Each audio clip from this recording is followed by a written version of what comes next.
कमाने वाली एक बहू, खाने वाले 16 लोग। आज तो ऑफिस में कुछ ज्यादा ही काम था, काम खत्म भी नहीं हो पाया। अब रात में जाकर काम करना पड़ेगा मुझे। ऑफिस से थकी आ रही आकांक्षा सोफे पर बैठती है कि तभी आकांक्षा का देवर विनीत आकांक्षा के पास आता है। भाभी, मैं कब से आपका इंतजार कर रहा था, मुझे 1000 रुपए दीजिए। क्या 1000 रुपए? लेकिन पिछले हफ्ते तो मैंने तुम्हारी कोचिंग की फीस भरी थी, तो अब तुम्हें किस लिए इतने पैसे चाहिए? अरे भाभी, मैंने आपको बताया था ना कि अगले हफ्ते हम सारे फ्रेंड्स बाहर घूमने के लिए जा रहे हैं। सब अपने घर से 4-5 हजार रुपए लेकर आ रहे हैं, मैंने तो फिर भी आपसे 1000 रुपए मांगे हैं। विनीत, तुम तो जानते हो कि महीने के आखिरी दिन चल रहे हैं, हाथ टाइट है। मैं इस वक्त तुम्हें 1000 रुपए कैसे दूं? क्या भाभी, मुझे एक आपसे ही तो उम्मीद थी और आपने भी मेरी उम्मीद तोड़ दी। हम लोग कोई ऐसी वैसी जगह थोड़े ना जा रहे हैं, बल्कि हम तो कॉलेज प्रोजेक्ट के लिए बाहर जा रहे हैं। कॉलेज प्रोजेक्ट के लिए ठीक है, मैं तुम्हें सुबह पैसे दे दूंगी। थैंक यू भाभी, आप वर्ल्ड की बेस्ट भाभी हो। इतना कहकर विनीत अपने कमरे में चला जाता है और बेचारी आकांक्षा की थकान उतरने के बजाय उसे और टेंशन होने लगती है। आकांक्षा कपड़े बदलकर जैसे ही किचन में खाना बनाने के लिए जाती है। ये क्या? मैंने भाभी से कहा था कि सब्जी काट कर रखें, लेकिन ना ही तो उन्होंने सब्जी काटी है और ना ही आटा गूंदा है, बस ये चावल बना दिए हैं। आकांक्षा अपनी दोनों जिठानियों के पास जाती है। तो कल शाम हम मंदिर चलेंगे, सुना है मंदिर में कल शाम बहुत बड़ा कीर्तन होने वाला है। भाभी, मैंने आपसे कहा था ना कि आप सब्जी काट कर और आटा गूंद कर रख देना, लेकिन आपने ना ही सब्जी काटी और ना ही आटा गूंदा है। लेकिन आकांक्षा, मैंने चावल तो बना ही दिए हैं, तुम्हारा आधा काम तो मैंने खत्म कर दिया, अब आधा काम भी क्या तुम नहीं कर सकती? भाभी, चावल बनाने में ऐसी कौन सी मेहनत लग रही है? सिर्फ कुकर में चावल डालकर उसे 2 सीटी तो लगानी है। सुबह से शाम तक मैं ऑफिस का इतना काम करती हूँ और घर आने के बाद भी मुझे इतने सारे लोगों के लिए खाना बनाना पड़ता है। आप दोनों तो घर में ही रहती हैं, लेकिन फिर भी मेरी कोई मदद नहीं करती है। आकांक्षा, तुम तो जानती हो कि बच्चों को स्कूल से लाने और ट्यूशन छोड़ने की जिम्मेदारी मेरी होती है, और मैं भी घर में कोई फ्री नहीं रहती हूँ। तुम्हारे जाने के बाद घर मैं ही संभालती हूँ, झाड़ू पोछा करना, सबको चाय देना, और ये क्या कोई कम काम है? अपनी जेठानियों का जवाब सुन बेचारी आकांक्षा उन्हें कुछ नहीं कह पाती और थके हारे शरीर के साथ सबके लिए खाना बनाती है। खाना बन गया है, सभी लोग आ जाइए। आकांक्षा डाइनिंग टेबल पर सबके लिए खाना लगा देती है। थोड़ी देर में आकांक्षा के पूरे परिवार वाले डाइनिंग टेबल पर आकर बैठ जाते हैं। आकाश के घर में तकरीबन 16 लोग थे। 16 लोगों का खाना बनाने में आकांक्षा को 2 से ढाई घंटे का समय लग जाता था। अरे भाभी, मुझे शाम से भूख लग रही थी और खाना आपने रात के 10 बजे बनाया है, अब तो मेरी भूख ही मिट गई है। और नहीं तो क्या, जब भूख लगी तब तो खाना मिलता नहीं है। मेरा तो खाना खाने का मन ही नहीं कर रहा। अरे तुम लोगों में शर्म नाम की चीज है या नहीं? बहू सुबह से लेकर शाम तक ऑफिस में कितना काम करती है, घर आने के बाद भी उसे आराम नहीं मिलता। 2 से 3 घंटे लगाकर वो हम सबके लिए खाना बनाती है। उसको शुक्रिया कहने के बजाय तुम लोग उसे ही ताने दे रहे हो। तुम लोगों ने जरा भी सोचा है कि हम खाने वाले 16 लोग हैं और कमाने वाली बेचारी एक बहू है, उस पर कितनी जिम्मेदारी है? अरे माँ जी, आप तो ऐसे कह रही हैं जैसे आकांक्षा ऑफिस में नहीं बल्कि फैक्ट्री जाती है और वहाँ जाकर बोरी ढोने का काम करती है। पूरा दिन तो एसी में बैठकर कंप्यूटर ही तो चलाती है, इसमें कौन सी इतनी मेहनत लगती है? अपने ससुराल वालों की ऐसी बातें सुनकर आकांक्षा को काफी ज्यादा बुरा लगता है। आकांक्षा बड़ी मुश्किल से अपने आंसुओं को रोक पाती है। सभी को खाना देकर आकांक्षा एक प्लेट में खाना निकालती है और सीधा अपने कमरे में चली जाती है और अपने पति आकाश को जाकर उसे अपने हाथों से खाना खिलाती है। बस आकांक्षा, मेरा पेट भर गया, अब तुम भी खा लो। ये क्या, आपने तो बस एक ही रोटी खाई है, एक रोटी और खा लीजिए।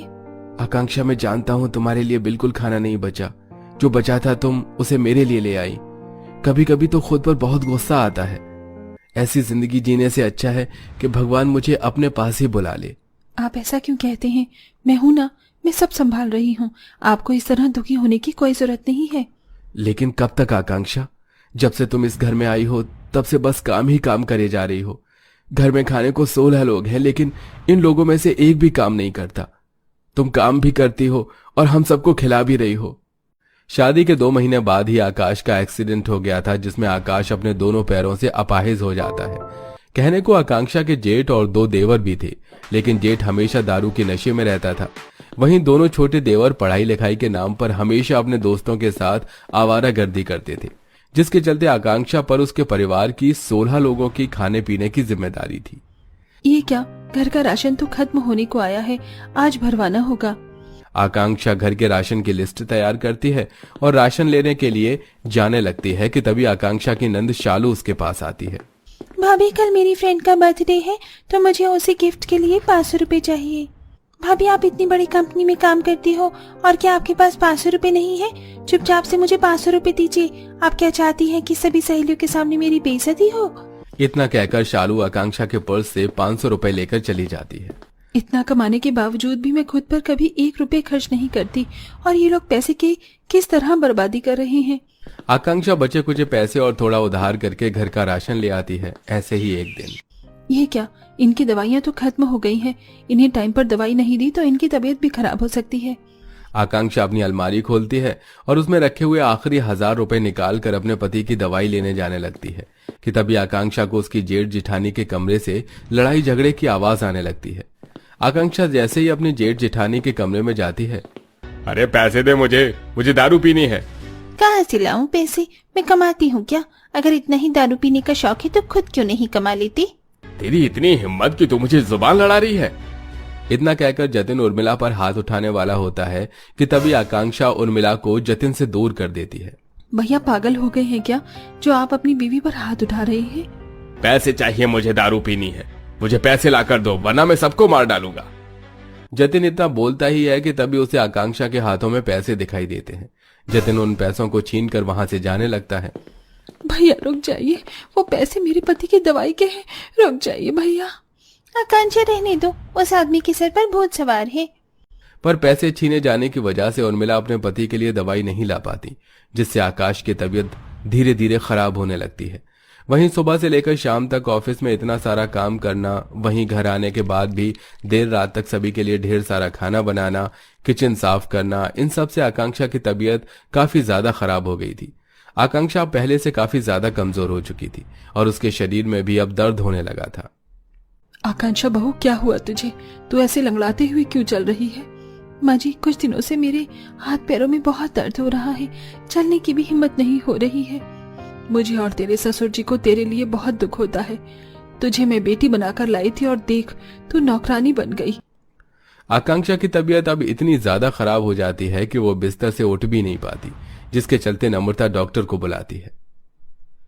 इनके शरीर में खून की कमी है, जिसके चलते इनका शरीर काफी ज्यादा कमजोर है। इन्हें कुछ दिन सख्त आराम की जरूरत है। डॉक्टर की बात सुन अब नम्रता आकांक्षा को बिस्तर से बिल्कुल भी नहीं उठने देती, जिससे अब ना ही आकांक्षा कमा कर पाती है और न ही घर में किसी के लिए खाना बना पाती है। कुछ दिनों में जो घर आकांक्षा ने इतने समय से संभाल रखा था, अब वो धीरे धीरे बिखरने लगता है। अरे मुझे घर में खाना मिलेगा या नहीं? सुबह से शाम होने को आ गई है, एक रोटी नहीं खाई मैंने। मम्मी, होमवर्क करवाओ ना। जब चाची होमवर्क करती थी तो मुझे टीचर हमेशा गुड देती थी। अरे भाभी, काम पर कब जाएंगी? जब से भाभी काम पर नहीं जा रही तब से मुझे मेरे कॉलेज के आने जाने का खर्चा भी नहीं मिल रहा है। तुम लोगों ने कभी सोचा भी है कि वो अकेले कैसे घर के साथ साथ घर का काम भी देख रही थी? इतना पैसा कमाने के बावजूद भी आकांक्षा ने कभी अपने ऊपर 1 रुपये तक खर्च नहीं किया, और जब वो बीमार है और बिस्तर से उठ नहीं सकती तो तुम लोगों में इतनी भी हिम्मत नहीं कि तुम लोग मेहनत करके 2 वक्त की रोटी खा सको। अरे घर की बहू होकर उसने वो कर दिखाया जो घर के बेटे होकर तुम दोनों न कर सके। अरे लानत है ऐसी मर्दानगी पर, तुम लोगों की तो रोटी कमाने की भी औकात नहीं है। अपने माता पिता के ऐसे ताने भरी बातें सुनकर जतिन, विनीत और विवेक को बड़ी शर्मिंदगी महसूस होती है। माँ, पिताजी, आप ठीक कह रहे हैं। आवारागर्दी करने के चक्कर में तो हम घर की जिम्मेदारी ही उठाना भूल गए। अगर भाभी नहीं होती तो आज हम सब भीख मांगकर रोटी खा रहे होते। तुम लोग तो फिर भी छोटे हो, लेकिन मैं तो घर का बड़ा बेटा हूँ। मुझे तो चुल्लू भर पानी में डूब जाना चाहिए। जतिन, विनीत और विवेक अगले दिन ही नौकरी ढूंढने के लिए अलग अलग कंपनियों में इंटरव्यू देने के लिए जाते हैं और कुछ दिनों में इन तीनों की नौकरी भी लग जाती है, जिसके बाद अब तीनों भाई मेहनत करके कमाते हैं और घर की बहुएं अच्छे से घर चलाती हैं। साथ ही आकांक्षा भी अपने पति का अच्छे से ध्यान रखने लगती है। वेल दोस्तों, आपके घर में कितने मेंबर रहते हैं? हमें कमेंट करके जरूर बताएं।